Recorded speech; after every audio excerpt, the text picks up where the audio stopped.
I am an indigenous woman from West Papua. A lot of you may have read about West Papua in books or on social media or in research papers, but I'm here today to humanize the experience of the people of West Papua.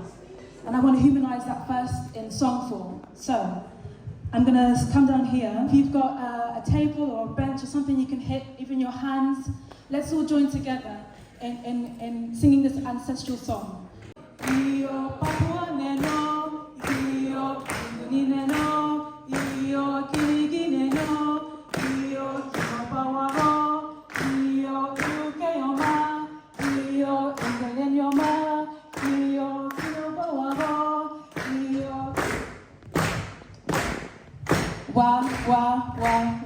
Wow. I want to start off by teaching you the most important word that remains on the hearts and the minds and the souls of my people back home in West Papua. And that word is merdeka.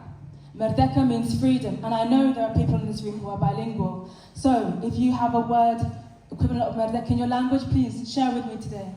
Anyone? Azadi. What language is that? Kurdish. Kurdish. Arabic. Any other words? In what language? Amazing. Yes.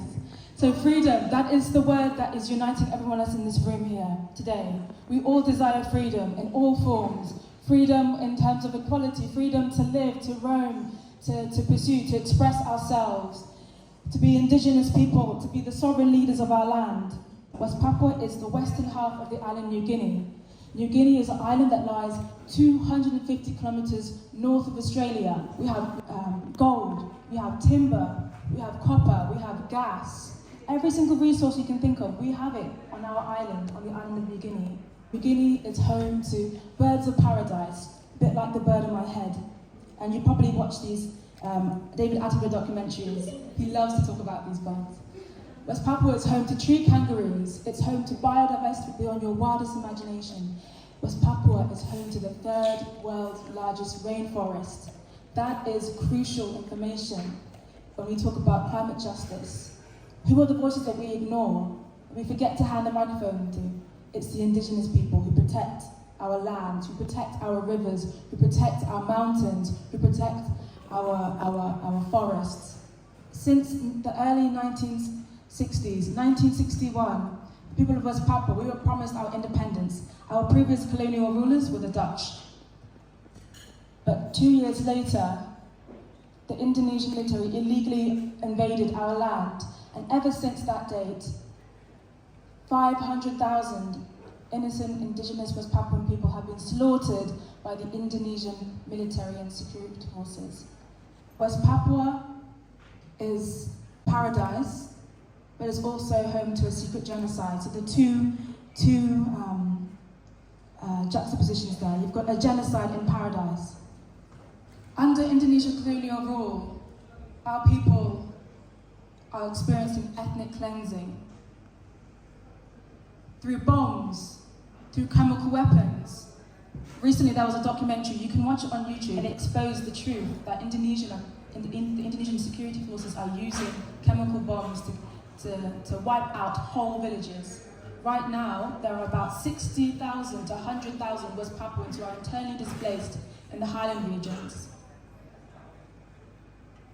Police brutality, political prisoners, torturing, the use of rape as a military weapon against women and children. These things, they don't get talked about. Human rights journalists are banned.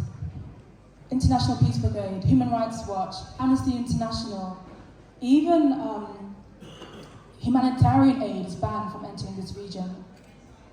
So I was born in a beautiful surf town called Vanimo in Papua New Guinea, but it's not idyllic because just around the corner is a refugee camp that I spent my early months. The family were able to escape political persecution.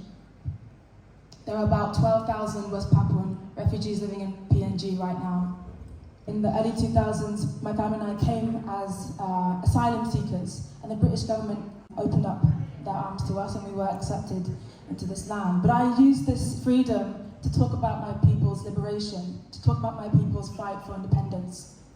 This flag is the reason why my father, who is sitting over there, in the early 2000s was put into prison.